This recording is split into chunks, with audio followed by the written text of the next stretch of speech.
Hey, fellow GnTers, those of us like our spirituality with a twist.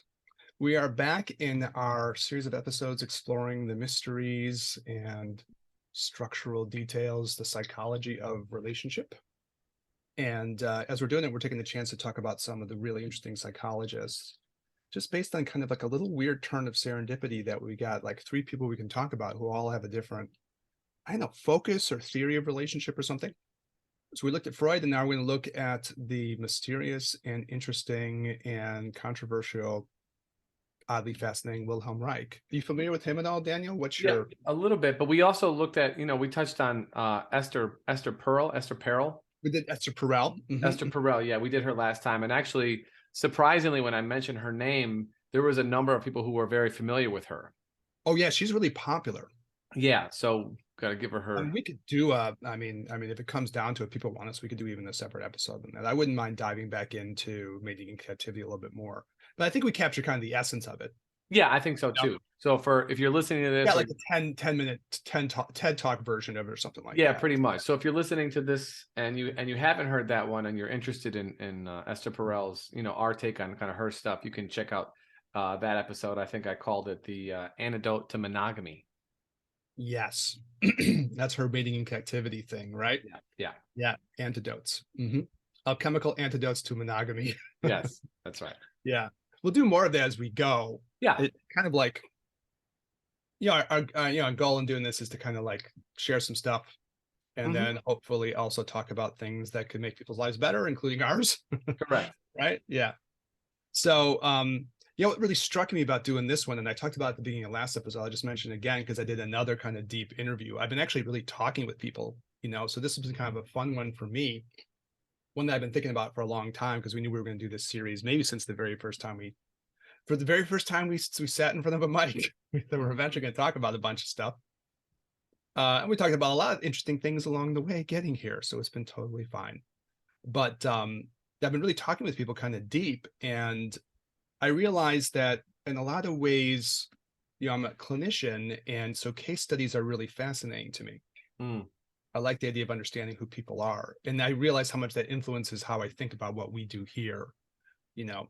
Whether you're the case study or I'm the case study, or we have people on who are the case study, or we talk about people who are the case study, we're all trying to like maybe learn from each other's experiences, right? And this has been like really kind of interesting for me, just looking at this, realizing, I really want to learn. I want to see what other people's experiences are. And it's a case study way of thinking because, we're clinicians at heart, right? Yes. And I think that's the reason why, I thought about Chekhov, the great writer, who was a writer and a doctor. That's what you see when you're a doctor. You look at people's lives really deep, right? That's when they're like a real powerful way to learn. Plus, it's kind of fascinating. So I interviewed one of my favorite self-proclaimed serial monogamists in this episode. The guy from we had talked deeply in the past, so we hadn't talked in a long time, and he's kind of someone from my previous pre-traditional Chinese medicine life, and I thought, okay, he's a fascinating person to talk to because he's one of the people who really like identified with the role. He was like, yep, this is me. But I thought, okay, cool, I want to talk with him about this. And luckily enough, I got a chance to have a really long conversation with him last week, prepping for this. So I'll save that for our little case study. Okay. Right, for this one. Because he had a lot of interesting experiences to share. Yeah. And I got, I said like, okay, it's cool for me to talk about this. And he was like, yeah, well, don't mention my name and whatever. And I was like, I'm not going to do that, obviously. You're like, I'm not going to mention. Yeah, I wouldn't give even his initials. Yeah. If they happen to be, TR, I wouldn't do that. Yeah, I'm not doing that. Be crazy. Sorry, Teddy Riley. Just looking through my old high school yearbook. There it is right there. All right, anyway, so the person of the day is this Wilhelm Reich, who's not as famous as the other people we're going to talk about, I don't think, like a Sigmund Freud or a Carl Jung. Those are our other two main people. But, still a really interesting person and really fascinating, I think, for those of us who are also interested in like the psychology and the connection to the body, which I know is a major interest for both of us, especially you, Daniel, right? So I'll give a little background on this and you jump in however you want, right? Yeah. So Reich was like a protege of Freud's. He had like all these people around him back in Vienna, and like Carl Jung was one of these people too. Reich's interest, though, was really ultimately in the end in how the psychology of the person, the psyche of the person, and the body interact would probably be a way of summarizing what he actually came came down to, and we'll come up with some of his other ideas as we go, but I think that'd be the main thing you'd have to say was like fascinating about him. He also got to the idea that he was really interested in sort of what we would call chi, or ki, if you want to be a little Japanese, or prana, if you want to be a little Hindu or something, like biological energy, right? So he's a rare person who just, from a totally sort of European point of view, without really apparently talking about anything from east of wherever, he never went east at all in his life. He just kind of realized like, oh, there seems to be this biological energy. Who knew? So he's really fascinating for that.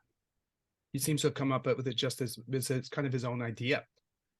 And he was just like, yeah, there's energy in the body. There's this biological energy, and it's just a thing.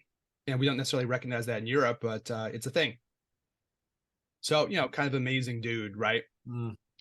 So we'll go through and we'll kind of look at this whole thing, but it definitely fits into the idea of some of the things you brought up recently in episodes, Daniel, like the body keeps the score and all that. He might be the original, like, scorekeeper. Body keeps the score guy. Yeah, the original goalkeeper of this. Right. He's also, as we've been talking about a lot, interested in the repression of emotions. Yeah. But maybe in a wider range. Well, so we'll look at we've been on this for a minute, actually. We've mentioned this in a number of different episodes. Well, you had the whole existential guardian operating system thing where it comes up a lot there, right? Correct. Yeah. I mean, it comes up, and actually then, like, even when when Christian and I did the episode on our kind of men's retreat, we talked a lot actually about that. One of our listeners, our sort of, good people, texted me and had sort of brought up the fact that, like, she was really proud that we had brought this up, but that in addition, I was talking about people's way in which they act socially is modified probably unknowingly by their ego in some way, their defensive-ness in some way. Oh yeah, for sure. Right. Yeah. And so like it's interpersonal in that, like, we're doing this kind of repressive thing in relationships as how we've been talking about it for the last couple of weeks or last couple of episodes, maybe better to be said that way.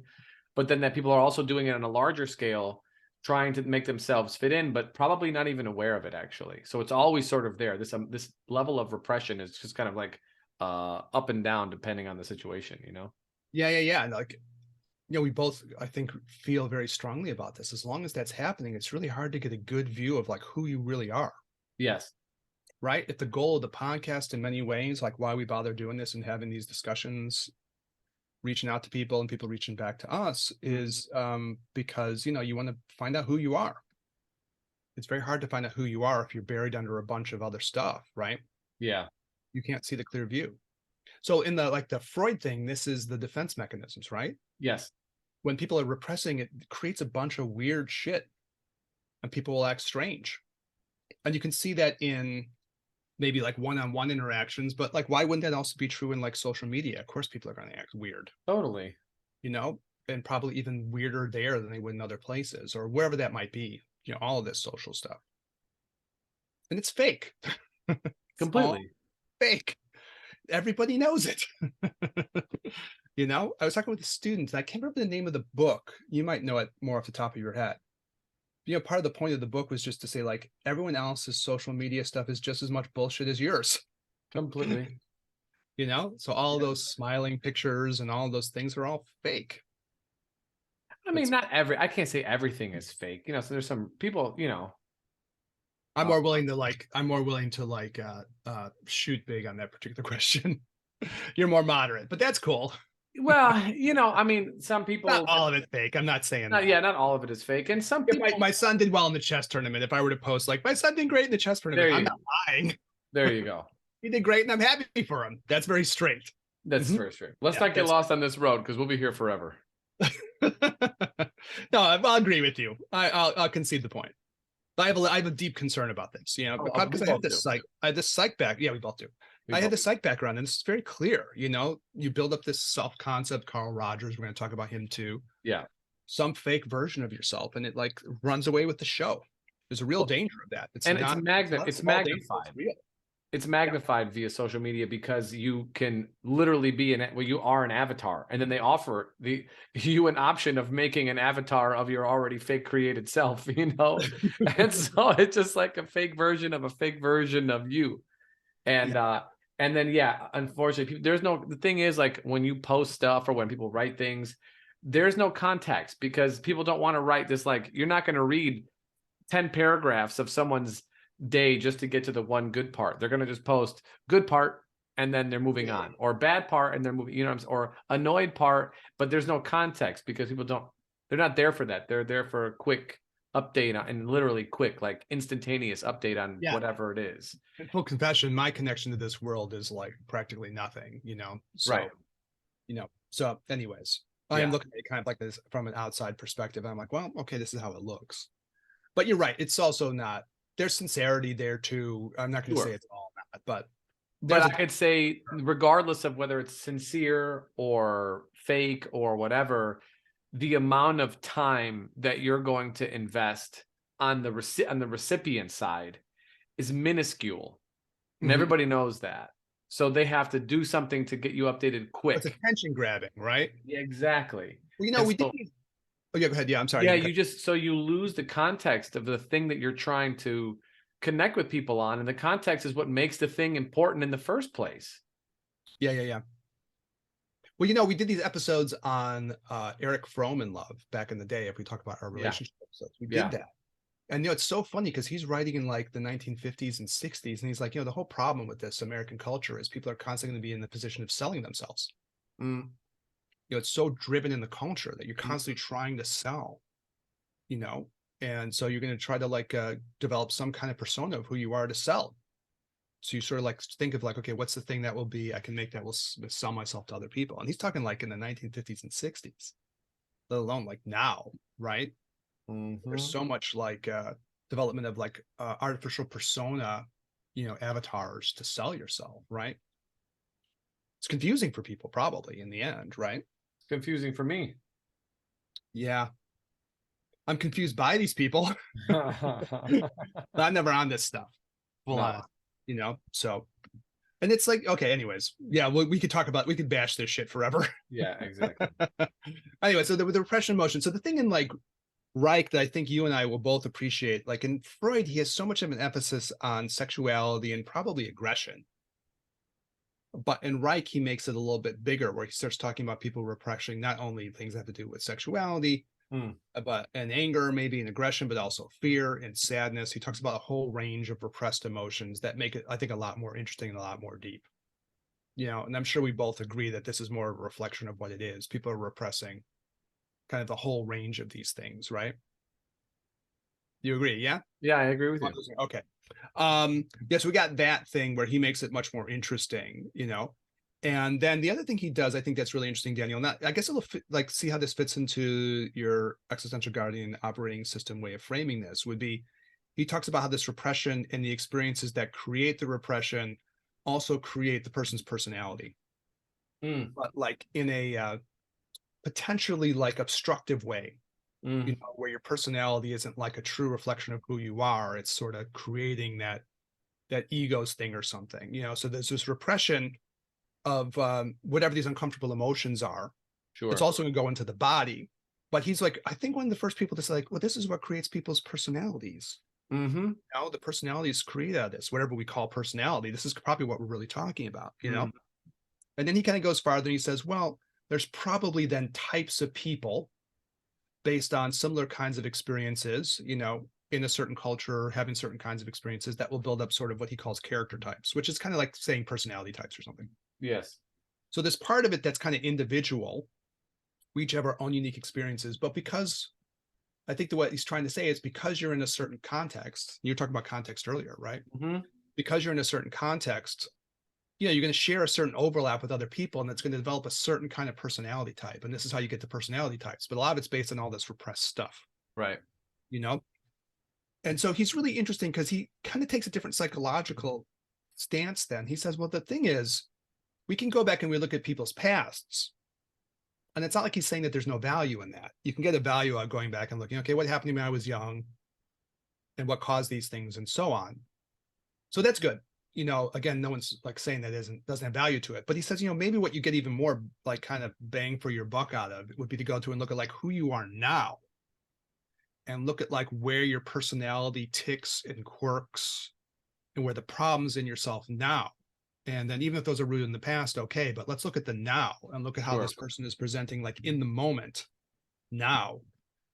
Your emotions, your thoughts, your behaviors, your physical body, like in the present, as opposed to always trying to look and say, what caused this in the past? And we can dig around there and maybe get value out of that. But let's like make sure that we don't lose track of the fact that we're trying to go through and look at the personality that was created in the now, the existential guardian operating system of the now. That's the thing that we have to start teasing apart, as opposed to just kind of like looking back of like how some of this stuff might have been created.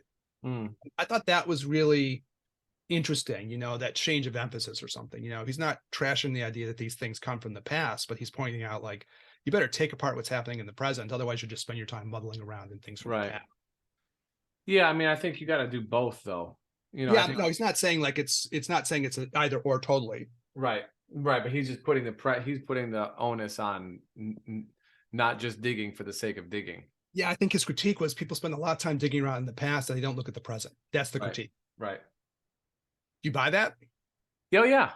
Yeah, I mean, I feel like, you know, you kind of have to do some amount of whether you want to call it reflection or, you know, conscious integration of your previous, you know, versions of yourself, right? In order to see the patterns that are alive with you that are affecting the present. And then once you have some idea of that, then you could start to work, because without it, then you're sort of like shooting blind. You know, you're trying to deal with this aspect of yourself or that aspect of yourself, but you don't really have some of the pieces that might be just putting the fuel to the fire. You know about the stuff in the past, you mean? Yeah. So again, but then again, the drive to look and search and try and pull apart. Oh, look, here's the one piece that's going to make. No, it doesn't work like that. It's not one thing that made this way. It's like a multitude of things on top of a multitude of things that, you know, you have choices and karma and circumstance, you know, that all help. So I think in order to kind of find the threads that have grown, that are influencing, that are talking, that are being with us right now, come from someplace. And it behooves us to try and find as many of those, at least major threads as possible, so that you can have an idea that like maybe not all of this is quote unquote my fault, you know, because I'm all about, and as you are, taking responsibility of who we are and how we are. But then again, some things have totally been imprinted upon us in our genetic and, you know, are inherited. We inherit those behaviors, and yes, they manifest for us in this lifetime, but they're given to us. And so I can only take responsibility from what I'm responsible of at this particular point. And the more I think for myself that I become aware, the greater that I can take a viewpoint as to how I was influenced, and then make changes on an even larger scale, not just necessarily my response to, you know, getting kicked in the balls at the age of 6, you know? Yeah, that's okay. It ended like I was ready to say something, and then it got kicked in the balls at the age of 6, and then I froze.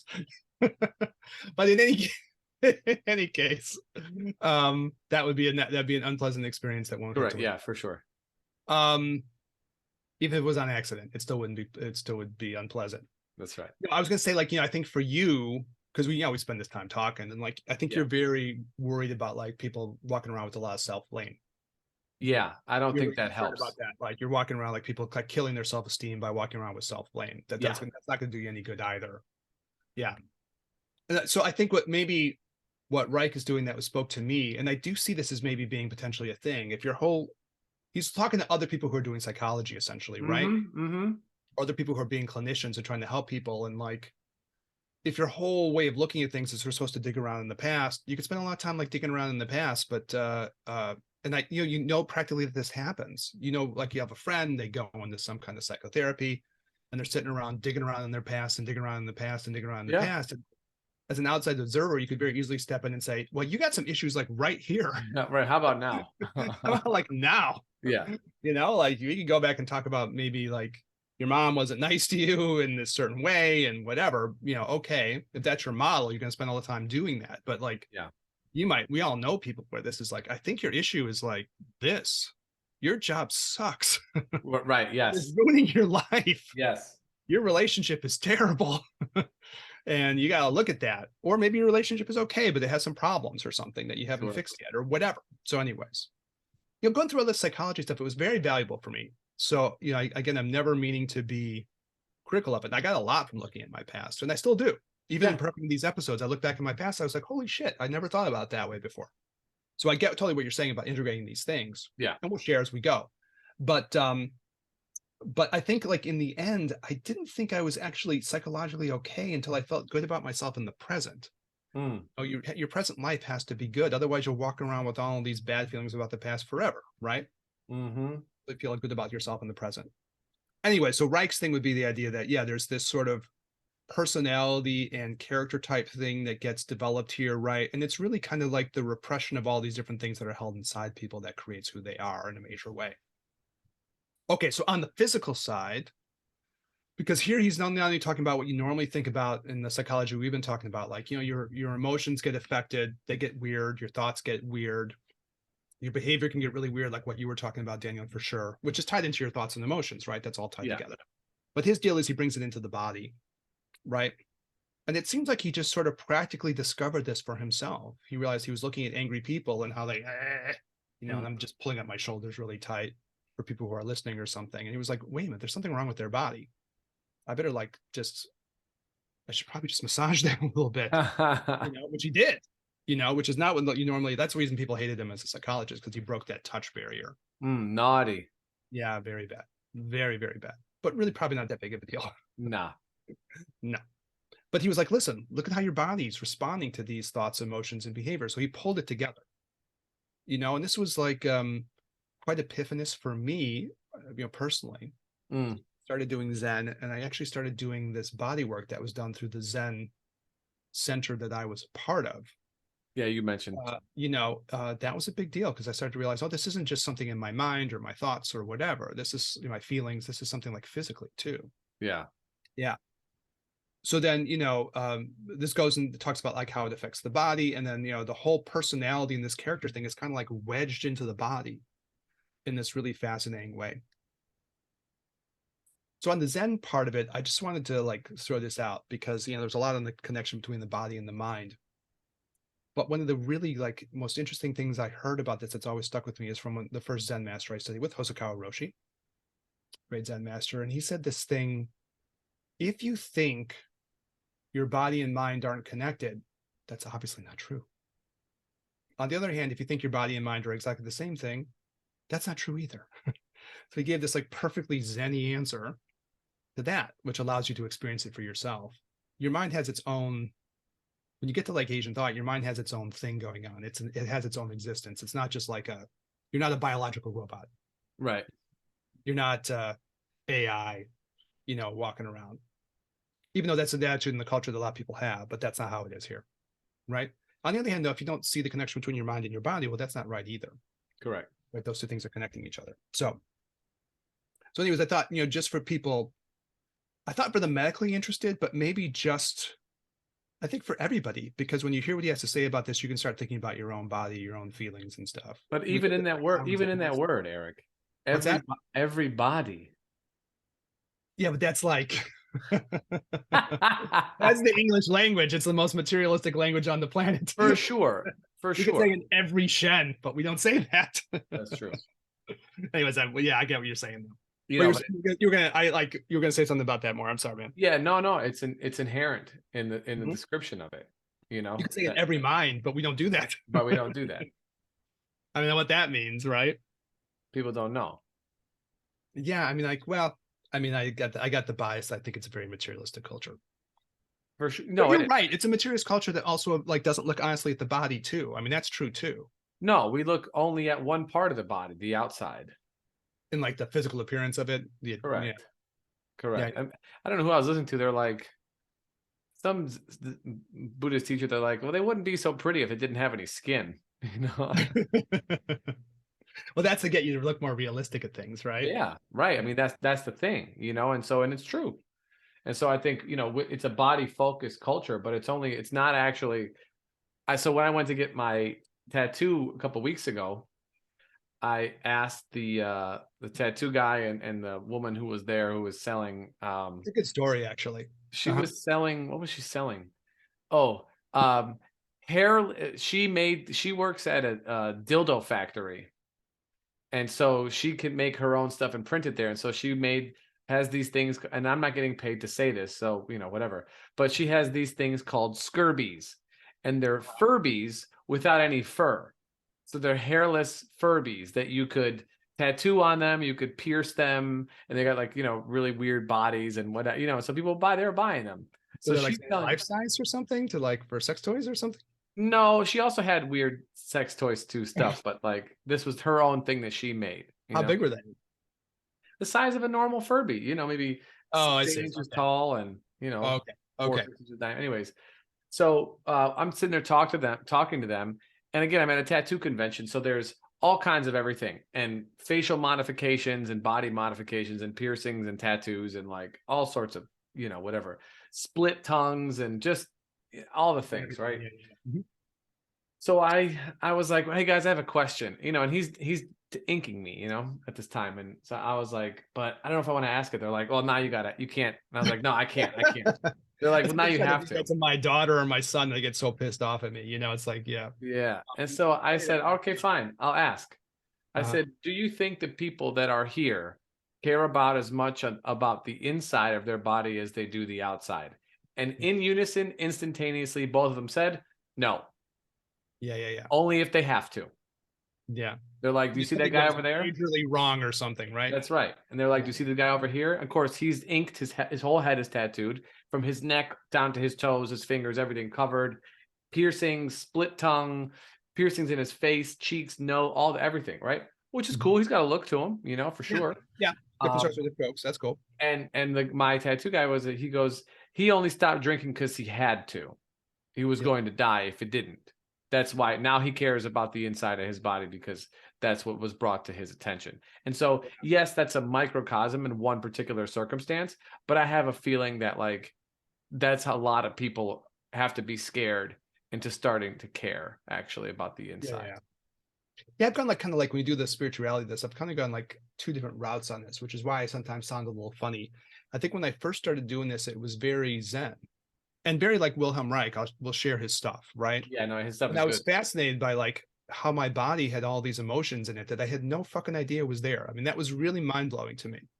And a lot of us will have had that experience. You get interested in spirituality, you get interested in these things. All of a sudden, like, holy shit, there's all these emotions stored in this thing. This physical aspect of myself, right?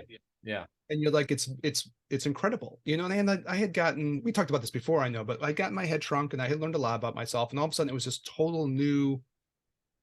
It was this new gateway into this other place. I had no idea it was there. Like everything within the body, it was so amazing, right? How much stuff was actually there that was also affecting, and that Hosokawa Roshi way affecting my mind. It was like they were feeding back and forth between one another, right? Mm-hmm. So it was like incredibly epiphanous for me. It was amazing. Like a whole new universe opened up or something. Mm-hmm. So, and I think that was part of what I would say is like the emphasis of like Chinese, Japanese spirituality in major ways, right? To go through and have those experiences. Because they emphasize that, right? Yeah. Taoist thought, Zen thought, and so on. And then I switched gears at some point. I mean, I have Kabbalistic aspects of who I am too, but I switched gears really going into this Tantric Buddhism. And all of a sudden it was more in Tibet. And it's not like they don't pay attention to the body, they do. But all of a sudden it got much more mental. Yeah. And you look at like how your mind affects your body. So I've kind of like looked at this from like both sides, I guess you'd say, right? Sure. And they both have had an influence on me. So I guess it depends on like, it's funny, like it'll depend on which part of yourself is sort of talking in that moment or something, right? Right. You might emphasize more one thing than another or something like that, just depending on which part of your experiences you're thinking about. But it's all true. Yeah. It's all true. Yeah. So I guess like I get concerned about looking at how the mind influences the body, but it's also the reverse, how the body influences the mind. They're both there.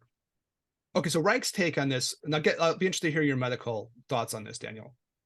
So what he does is he thinks about the body in terms of like these bands from sort of like the upper parts of the body. If you're more medical, you might say superior, but from like your head down to your toes, there's these bands that are kind of going like horizontal,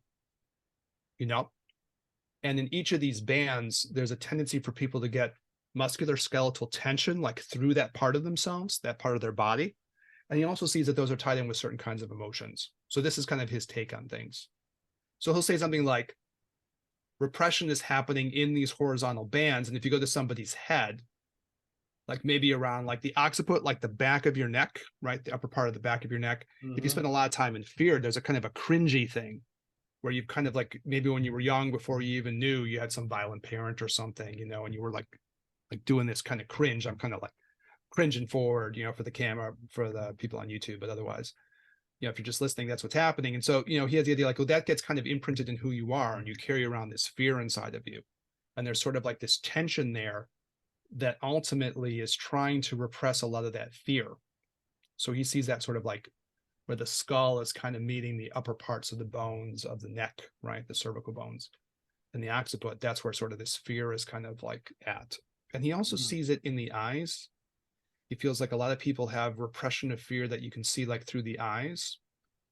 And, you know, there's kind of a shock or fear response, the eyebrows raising, people being kind of stunned and frightened. And he says people repress that too. So he talks about these aspects, you know, in the head being kind of like repressed fear. So I don't know if that's 100% or anything, you know, you certainly could think of it in other ways, but you can get the point of what he's trying to say. He's trying to say that at some point in your life, if you were exposed to, let's say, a lot of fear-inducing circumstances and you weren't able to express that, those physical manifestations of that fear are going to be kind of repressed, right? And then you're going to have that kind of locked into the system. And a lot of it has to do with like defensive movements, you know, that are like kind of instinctively kind of there, but you had to repress. So if you had like a really angry parent growing up as a kid, or you're in other kinds of violent circumstances as a kid, you have those fear aspects within yourself. And if you really had to feel all of that, you know, you'd have to like, you could dig into those areas of the body. And again, he was doing kind of a body work thing, just trying to show people like, look at, see, you're repressing these emotions and they're unpleasant, right? I mean, like it's not, no one wants to feel afraid. Right. Right. So you go digging around and all of a sudden people are like, oh my God, it's all this fear I have in myself because of whatever those circumstances were in your life that started that train rolling. What do you think? I think that it's very interesting on a couple of different levels. One is that like the body responds to a stimulus, and that stimulus then becomes the pattern to that response, or to that thing, right? So like we're talking right now. So in order, in as a response to fear, you adapt a body position, whatever it might be, whether it's shoulders elevated, whatever, right? Yeah, right. But that you're protecting yourself essentially, yeah, right? Or whatever you're doing, right? But it's a reaction, and then that reaction helps you in the moment, but then that reaction becomes imprinted on you. And even though you're sort of fighting off that whatever it is that you were reacting to, you now carry that with you every time you assume that position, unless you clear that thing. Yeah. You know, which is kind of like an interesting dichotomy. Yeah, I mean, I think it's either like you go there so often it becomes kind of instinctive, or he says sometimes the physical thing is happening, but it's not translating through into the emotional experience, and it gets kind of stuck or something, right? And so the person really doesn't have the awareness between what the body's doing and like what's actually going on inside of their own emotions and thoughts. It's cut off. There's a disconnect. I think that one is far more common. Yeah. And it goes back. It goes back to the tattoo guy saying that the guy only stopped drinking because he almost died. It takes something to like really rattle you to make you like pay attention to what's actually happening. Right. Because you're going to get your body's not going to, it doesn't respond only near death things. It responds all the time. It's just how well are you interpreting its expression? Well, that guy's near death thing was a buildup of little smaller things. Absolutely. That might die to is the way that would be talked about. Right. Yeah. I remember like learning this Zen body work, and the one guy had studied with this famous body worker, Feldenkrais. But like they had like a little case study around this, since we were talking about case studies, where this guy would go into these seizures and no one could explain why it was. Did all the Western workup, and for some reason there wasn't really explanation of why he was going into these seizures. Eventually, this guy looked very closely at his body, and what he noticed was when this guy would move his eyes strongly to one side, so he would like avert his gaze strongly, and left or right, whatever it was, but he would turn really strong and his eyes would go, it would trigger the seizure. Hmm. But it was like, well, what the hell's happening with this? Again, kind of a quirky case, but meaningful. This was ruining this guy's life. Mm-hmm. And it turned out that he was in an industrial accident where like something came flying at him from that side and he got hit. And it got so wired in that whenever he would go and like kind of mimic a little bit of that movement that was there, especially with his eyes, I guess seeing the thing flying at him, without him really even being fully aware of it, it would trigger this seizure response in his nervous system. And it had to do with like eventually kind of training him out of that. So they had to like work through like, okay, let's get closer and closer to this position that seems to be the main trigger, and they cured him that way apparently. So there was like an acute trauma, something really specific, where in a lot of cases you're talking about not something that acute. If you grew up in an abusive household or something, you're cringy, right? It's not like one particular event maybe, right? But you have to unwind. You still have to unwind that. That's a similar unwinding process. Mm-hmm. Yeah.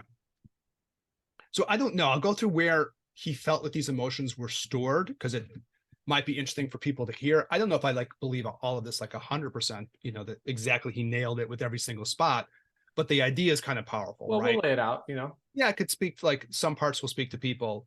Yeah. So he talks about repression around like the mouth, the chin, and the throat. And he basically says there's a couple of like sets of emotions probably behind this. One part would be repression of things like sadness and grief, where what you're really repressing is sort of like a crying reflex. I don't know how that comes up in like the men's group that you and Christian were doing, but how many men can cry? I don't know. I mean, is that something you all talked about? I think everybody did shed tears. Everybody shed tears for different reasons. Yeah. Some was in amazement, and some was in sadness. Some was in during like breath work. And there wasn't like emotion associated with it, but the deep movement of the body repetitively over and over and over for a long period of time just allowed the person to just do. It'll just come out, right, without even knowing like what the heck it is. Yeah. Mm-hmm. You might not even have like a specific set of memories or conscious thoughts about what that's exactly right? What happened. They're like, I couldn't tell you why, but they just felt natural. It's kind of interesting for me when I look at myself with this.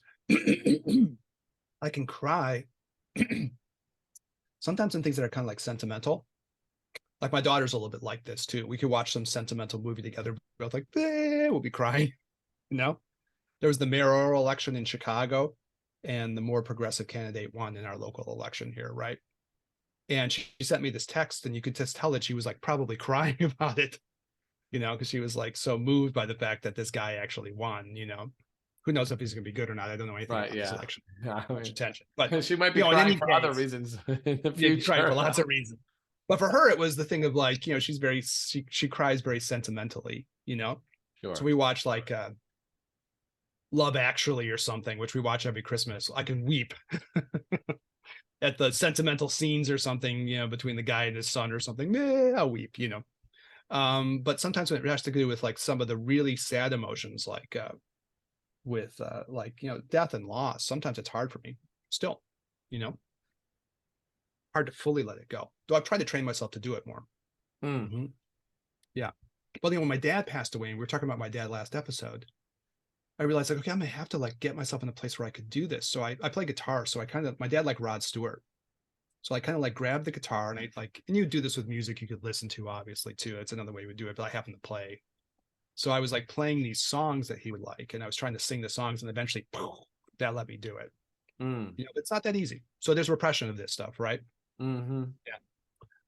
And so he said that creates a lot of tension around the throat, the mouth, the chin, right? The repression of this. That seems reasonable to me. Mm-hmm. And the other part he says is a little bit more anger too.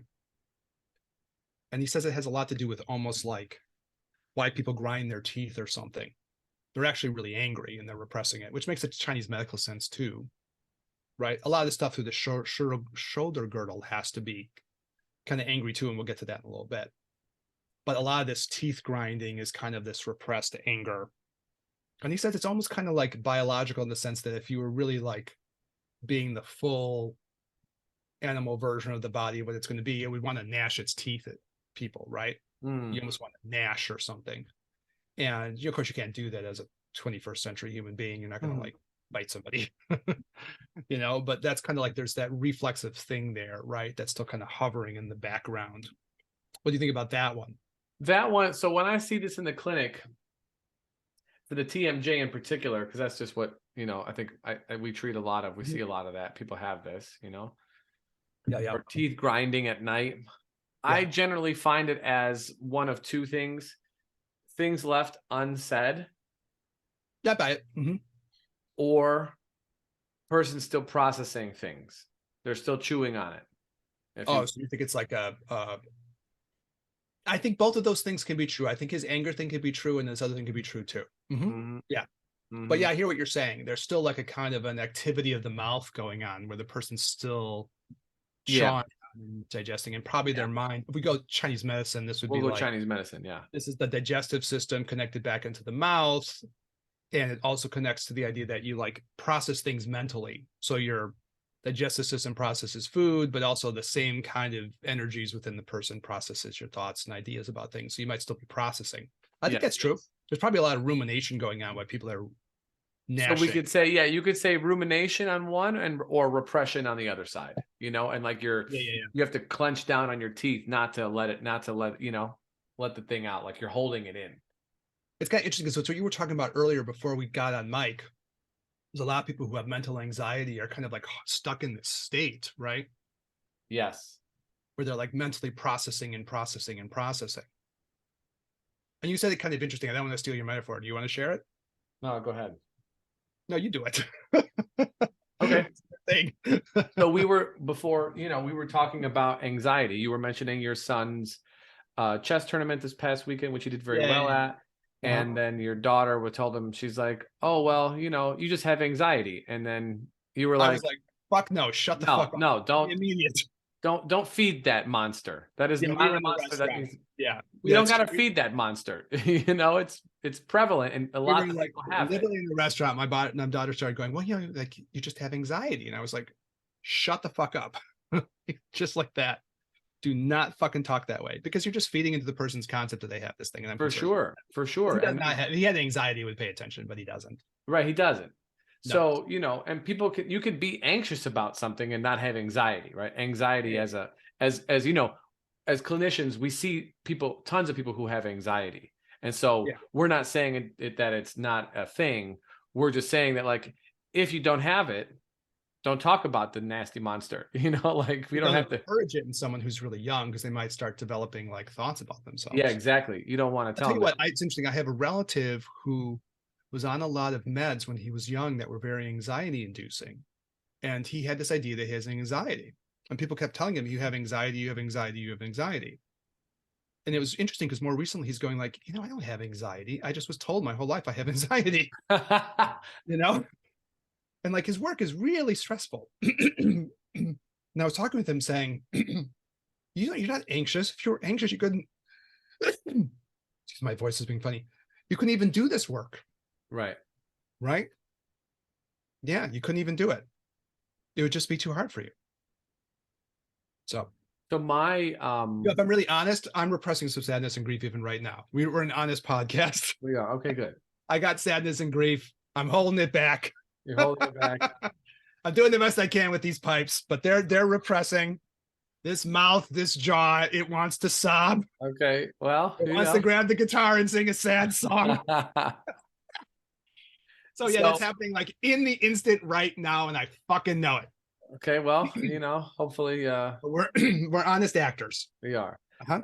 So the analogy that I gave earlier is that from my perspective, anxiety is the wind activation inside of the mind, the mind's activity that is draining energetically, right? Because your brain is just working on overdrive and it's literally using glucose. It's the largest user of glucose in the body. So this is number one, right? Yeah. So that's going to have a physiological effect on you, period. And then moving deeper to like a energetic kind of psycho-spiritual viewpoint, that like the depths that the person might be wanting to avoid, right? And I call this the deep water, right? The deep still water, that the mind is kind of hovering right above it, just above it, like a cloud, right? Like some fog, rolling mist, rolling right over the surface of the water. Like swirling over and over again, going nowhere, right? Yeah, and like the wind, which is the anxiety, is just kind of keeping the cloud over the water so that the mind doesn't have to dip down on the inside and actually like be, I guess I could say, immersed in whatever is underneath the surface. That's the major metaphor of repression, right? Yeah. Yeah, one of the guys I had back at UFC was like talking about this famous psychologist, kind of a dicey character in the end, Henry Murray. But he was like really fascinated with like the old book Moby Dick about the whale, you know, because he was like, yeah, that's the unconscious part of the person. The whole book is about like you're afraid of that thing that's in the unconscious, right? You didn't say spoiler alert. You want to kill it, you want to destroy it. The book's like 120 years old. Yeah. It's a Wonderful Life. The angel gets his wings at the end. What the fuck, dude? You're ruining the whole movie. The whole movie now. Black and white, 1943. Okay. Darth Vader's Luke's father. No, why would you? Eric, you're ruining it for everyone. Sorry, man. We're gonna get a lot of hate mail now. Yes. Anyway, so this whole thing of like this repression thing. Yeah, the water imagery is good, right? Yeah. And I like the idea of like the mental activity of the mind is like actually blocking the person from taking the leap. Correct. To see what's really there. I mean, that's the powerful part of that image, I think, right? There's a swirling activity going on in the top. It seems like it's doing something, but it's really not doing anything. It's just going around, and then you can't see the thing underneath. It's going around, and the cost is that you're becoming exhausted. Which would be probably in the grinding. Who knows what those emotions are that could be underneath that water, right? Sure. You're just grinding on it and grinding on it and grinding. The mind might be just ruminating, but in a way that isn't really even about what the real thing is. Right. Which is why, if you go back to like Freud, from like the previous things we were doing, he would have people do like free association. Right. Just let the mind ramble and ramble and ramble because it wants to ramble because it's being avoidant. Right. Let it ramble until eventually it's like, well, I guess I can't ramble anymore. I better look at the thing that I actually have to see. Or he would kind of say, like, when you're rambling, and I guess in your metaphor it would be like the clouds are going, it'll get closer to the water, and holy shit, and it'll jump back up again. It'll get closer to the water, then it'll jump back up again, right? Yeah. Because it's getting too close to the thing that's actually it doesn't want to see. Yeah. But it's almost like the thing that you don't want to see has a certain like pulling power to it. Well, like a magnet underneath the water that's pulling the cloud down or something, right? There's an attractive force back against it, right?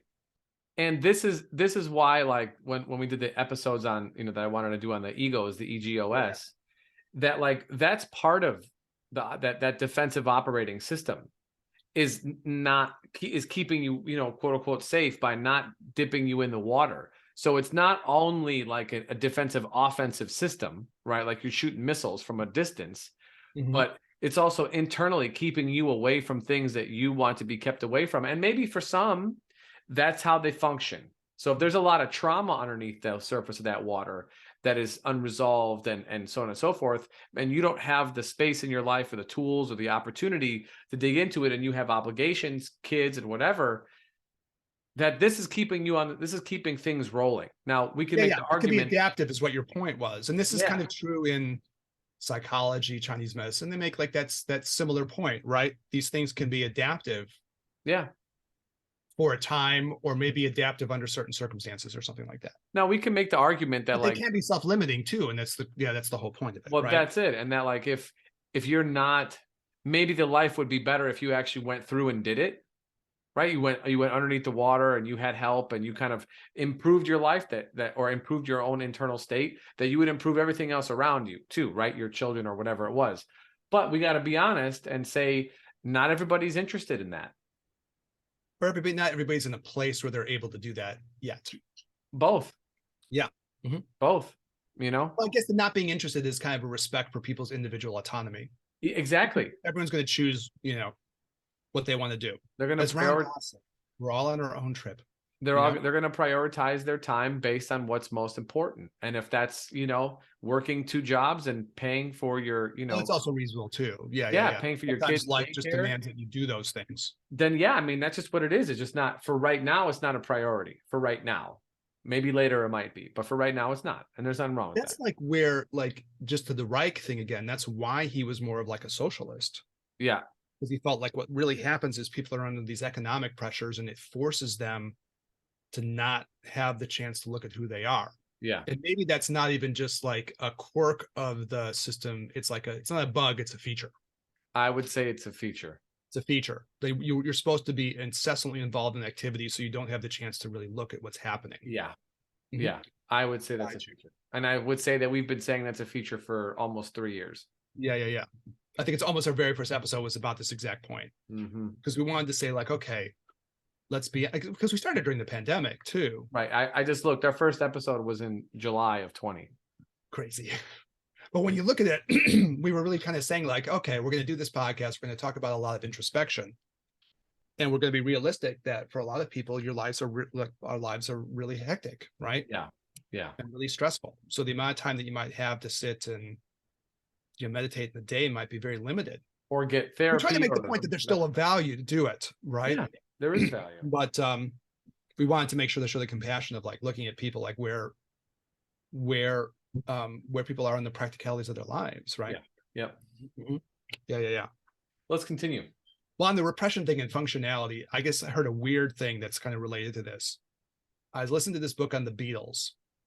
It was all based on the 1 year in the Beatles' lives, like 1966, when the guy was kind of saying the band revolutionized itself, And it was like maybe $5 on Audible or something. And I was like, okay, cool. I'll listen to a year in the Beatles' lives. That sounds interesting, So they were making the album Revolver. If you like the Beatles, you kind of know some of these tracks and these songs. They're going to be making Sgt. Pepper next year. So, that's like 2 major, groundbreaking albums for this group, right? And but he was like talking about their lives, and ultimately John Lennon went into like a primal scream therapy. And if you listen to any of the real powerful John Lennon songs, I played one for my son maybe like a month and a half ago or something. He has a song called Mother, and his mother died when he was young, and his father abandoned him. So he had all of this pain in his life. If you don't know his backstory, it's traumatic for sure. And in the song Mother, he just howls. It's like an unbelievable vocal performance, and you can tell it's influenced by him doing this primal scream thing. He just wails, as the song goes on, and you can tell he's like shredding his vocal cords. He's just like screaming out all of this. So he was a patient of the guy who founded this primal scream thing. I don't remember the doctor's name, but later on when they talk with that doctor about his experiences working with John Lennon, he was like, I don't think I've met anyone who had more repressed pain than that guy. That guy had more repressed pain than anyone I've ever seen in my life. And I was thinking about our podcast with that, and I was like, well, okay, he did the best he could with it, though, obviously, and he accomplished a ton. You can't say he didn't, and he became a major cultural influence on tons of people. So he directed that stuff in ways that were powerful, trying to help other people, even though he was a troubled person himself. And and he sublimated a lot of it and directed a lot in creative activity. So I don't know, I was just thinking about all this repression stuff, and like the fact that it's probably functional in ways, and then at other times you can break through it. And he's kind of a good person for maybe looking at how someone did that, right? Just kind of respect that part of him, even though he's a troubled guy, but he did the best he could with it. All right, anyways, repressed stuff. So I think, to me, the one thing about this I wanted to just mention was this, and I was just talking with somebody about this recently in my teaching capacities, but like the wood and the metal elements in Chinese medicine are both associated with these strong emotions. The wood with anger and the metal with sadness and grief. And so sometimes I think there's this experience of like not knowing whether you want to cry or like punch somebody in the nose. It's these 2 emotions. And I think that kind of gets into this jaw mouth area too. This whole thing of like, what do you want to do? I think the eyes too, even though Reich is talking about the eyes having to do with fear, I think there's sadness and anger in that too, right? You can cry angry tears, right? Yeah. And I remember when I first started doing Zen and really sitting, my eyes would burn. It was crazy. And I had all this anger and sadness. So I think that was really deep for me. All right. He gets the idea of the shoulder girdle. And so that's anger through there. That makes Chinese medical sense because the acupuncture channels that go through that area are also associated with anger. So that always made sense to me. I thought, like, for me, my experience of this personally was when I started doing my Zen, they had us do a lot of like Japanese sword forms. And when you work with a sword, you're going to have to like work with what's going on in your shoulder girdle just to work with that sword, right? And so it was sort of a technique of like getting aware of your emotions, too, and especially those that had to do with anger. And I realized, wow, I had a lot of anger, like kind of like through the shoulder girdle, and that seems very true to me. What do you think about that one? That seems right to me. Yeah. Yeah. Well, the shoulders function much like the hips in that they're kind of like they're able to compact some emotional kind of things. Also because that's where our arms insert to the torso, and so we're kind of like we hold on to stuff. Mm-hmm. Or Ultimately, we reach out or we're holding. Again, we're suppressing or ruminating, right? This sort of yin and yang. Yeah. But we're either reaching or holding, but it's the movement is coming from the shoulder, right? My hand at the end is what's gripping, but as I'm doing this or doing this, it comes from the shoulder. And I had a guy who, I still have him a patient. He does a lot of work with golfers. He's very busy, you know, but he himself had shoulder pain. And so, I was working on it with him using needles and e-stim, and, it got better, but like it wasn't improving, even though like I was doing all the things that you should be doing, right? All the muscles, the testing, all this. And so then I had him do a meditation where he brought his mind and we went inside of the body, and I started to have him express his pain and what it felt like. What else does that feel like in his life? And then he found it. He found what he was like, I'm gripping on, I'm not going to go into it because it's his story, but he said, I was gripping onto something, holding something so tight that it was fatiguing his arm. His pain stopped then and it never returned. And that's been about 4 months ago. That's the mind affecting the body though part, right? Yeah. It's interesting. Mm-hmm. But we like had two sides of the thing, I guess, right? Right. Yeah. But we had to find it. Yeah. You had to, it was in the body. Yeah. But it was totally rooted in the mind thing. So like, there's this play there. There's that whole like interconnectivity happening between those things and those exactly. approachy sets. Yeah. Exactly. Yeah, I mean, I think I was really struck by this idea, like, again, like I had to learn how to like swing a sword. And when you're like learning how to swing a sword, part of what happens, maybe with the golf thing too, like what holds you back from really swinging it freely, right? Isn't that the problem with the golf swing, right? I'm not a great golfer or anything, but I did go with my dad occasionally.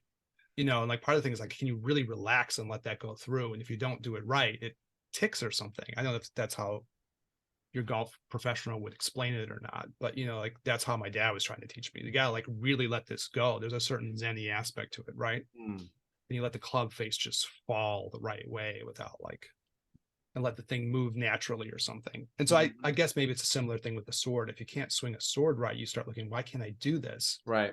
And you start realizing, oh, it's like what you were talking about with your patient. Oh, there's some shit in here in me that's not letting this movement go right. So I think that's true in like, like these athletic activities. It can be true in yoga. It can be true in dance, right? Why can't I move the way I want? Right. And I was struck by the anger part. So this did make sense for me with Reich. Then he gets to like the abdomen, and there he talks about things that are rooted kind of like what you might call like the solar plexus and the diaphragm. So sort of like through the, through the kind of the midsection of your body, the midsection of the torso. He talks a lot about what you were talking about earlier, like respiratory inhibition, right? The fact that the diaphragm won't fully move. And then he feels like there's a couple of things happening there, anxiety, and then he feels like sadness is there. And I do feel like, people are a lot of times are repressing stuff through the diaphragm because they want to cry. Does that make sense to you, Daniel? Yeah. Yeah. Sometimes I think it's deeper anger there too. Yeah. I think it's deeper, but yes. Deeper than sadness? Sadness is pretty deep. Sadness is deep, but there's other. Yeah, I mean, I guess I look at like sadness over blank, right? So thing is okay. Yeah, because I it's like, well, I'm sad. Okay, well, what's making you sad? You know what I'm saying? Because I just, based on how you and I both believe, I think the being to be is that like we're free of those things, but they live with us. And so like, I'm just not sad as a normal everyday person. If I am sad, then there's a causation for that.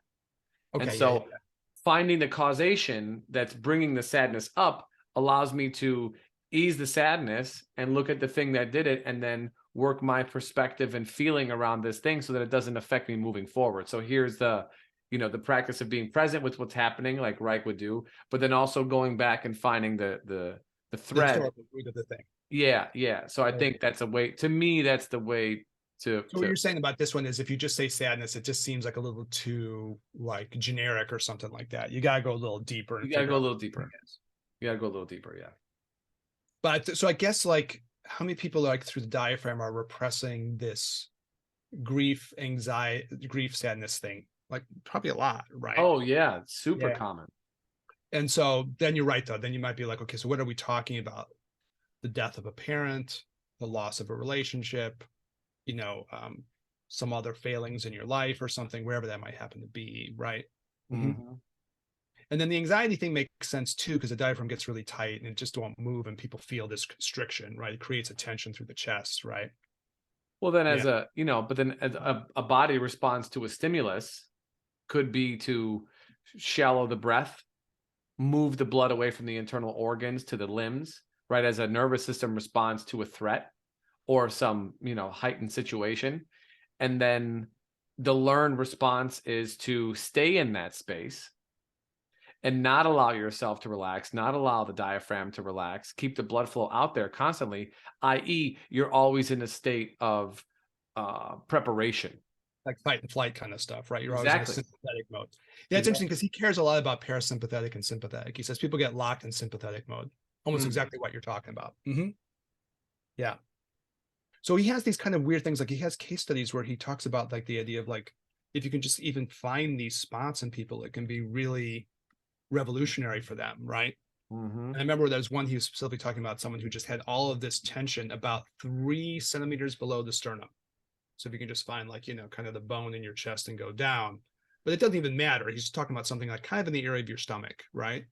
And this person had all of this tension here, and just pointing that out was like, again, like epiphanous for that person to realize like, oh, I have all of this stuff here that I'm physically holding in this place that I thought was independent of my mind, right? So like you could go either way, right? If you talk about like somatization, that's when you feel the body thing, but you don't feel the emotional thing. Kind of like your golfer, right? Or sometimes it can be like, I feel the emotion, but I don't see how it's rooted in the body, right? You can kind of miss either side of this thing. Right. That's kind of fascinating, I guess, right? Yeah. You can kind of be missing either side. You get all the physical sensations, but you don't feel the emotional component. Or you feel the emotional and mental things, but you don't realize what it's doing to the body. Fascinating. Yeah. So anyways, this is kind of like your breathwork thing, because you thought this should mobilize by respiration, right? And then the movement would, towards the respiration would sort of trigger where the tension is, and eventually as you push through it, you'd probably feel a lot of where these emotions are kind of blocking up on the physical side. Getting ahead to where it's going to go to the relationship thing, and we're not going to get to it today because we end up talking about the medical thing, but that's cool, right? This is sort of an interesting thing for us to do, even people to get what he was about, and then you'll see why he talks the way he does. But he does feel like, there's a lot of like, when there's a lot of tension in the system, it's hard to feel a lot of pleasure. So when the system is all blocked up, it's hard to feel. We can talk about sexual pleasure, but we can even talk about like the pleasure of like love and connection. It's hard to feel it because the system is so tight and blocked. It can't feel the natural pleasant feelings of those things. So as long as there's this tension, and in this case, maybe blocked through the diaphragm or something, but wherever it is, it blocks. And then the natural flow within the physical part of the system can experience the natural pleasure of things. Well, we could say that the tension blocks your receptivity of experiencing positive things. Yeah, I think that's right. Yeah, I think it captures what he's trying to say. You're boxed up, and those pleasant sensations and those pleasant experiences can't even like have a chance to go because everything is too blocked. Right? Yeah. And he makes it like very physical, right? Like you can't feel the joy of like closeness with someone because your body's too tight, right? Yeah. Which gets to the pelvis. Okay, so now you can get to like kind of like the sexual parts And of it. now to the pelvis. Now we've been walking slowly down. We've all been waiting to get there. We knew we started at the head, where we get there eventually. The moment we've all been waiting for. Okay, so in the pelvis area, he talks a lot about what he calls like kind of a dead pelvis, where people have so much tension in the abdomen, the pelvis, kind of the buttocks, the pelvic floor, that it represses a lot of feeling. Now, sometimes this might be repression of like sexual feeling itself, for whatever reason that might be for that person, right? Some of this might be even deep things like sexual trauma, some of this might be things like, I don't know, it's occurred to me like relationship pain, and people have had painful experiences in their relationships, and then sex gets kind of hard for them, right? They've had so much of this emotional connection pain, like whatever this might be for that person, right? You can repress that. But the other part he says, which is really interesting from our sort of Chinese medical land, as he talked about the idea of feeling fear, right? And that the pelvis is a place where there's a lot of fear involved. Yeah. And so in that fear, which is like, it's interesting because that's basically kind of what Chinese medicine says. This part of the body is kind of associated with that emotion of fear. When Chinese medicine ties it into the internal organs, it talks about with the kidneys and kind of the urinary system, right? Kidney and the bladder, that's where the fear lives, kind of. But there's this fear aspect of this, right? And then everything gets kind of like tense through the pelvis because of this. So I thought that's very kind of observant of him. Do you buy that too? Yeah, I mean, this is similar to like the chakra system, right? Like the first chakra is your like vitality, health. And if you don't have that, then you are going to be scared for your existence. Yeah. It's like the primary fear of every organism about just its security in its own body or something like that. Yeah. Exactly. So the whole idea that you can kind of have this cutoff from the pelvis, right? In Chinese medicine, we like to say like the lower jiao, the lower elixir field or something like that, right? Sometimes they use that language. So this lower jiao thing, you feel this cutoff from like sexuality. And he also feels like when people get cut off from their sexuality, and somehow it's kind of being cut off from a major part of your identity. So he feels like, being cut off from sexuality is kind of damaging to your sense of self or something. And it creates kind of a rigidity and kind of a loss of pleasure or something like that. Which is probably why in a lot of these Taoist and tantric meditations, they make sure that you tap into this, right? So you don't lose the sense of that pleasure, right, of that part of the system. Or if you are kind of blocked up there, you learn how to like unblock it or something, right? So you can feel more free in this part of who you are. Yeah. Because otherwise this gets all rigid and it's kind of very hard to feel, the pleasure of this part of the universe or something lost to you, right? So what do you think about that? Anything else you feel like you want to add to that part of the system or something? No, I mean, I think that's totally right. With the different systems of meditation that, both you and I are familiar with, that's the sort of ground, right? That's the very beginning of the practices, is the reconnection with the lower parts of your body, around the pelvis, the first and second chakras, the lower dantian, whatever you want, the pelvic floor, however you want to look at it. But it is a lot of work with this area. And I think, to your point, it's reconnecting someone with the sense of pleasure. It's reconnecting someone with a sense of joy. It's reconnecting someone with a sense of positive feelings from being cut off by repression, actually, by tension, by not living in that way.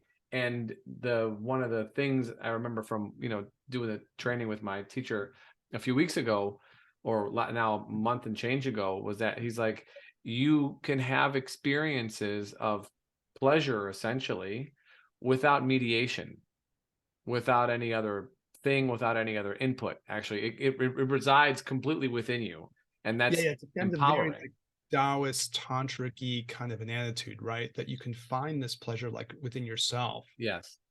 Like we're going to do stuff on like toxic masculinity at some point, right? Yeah.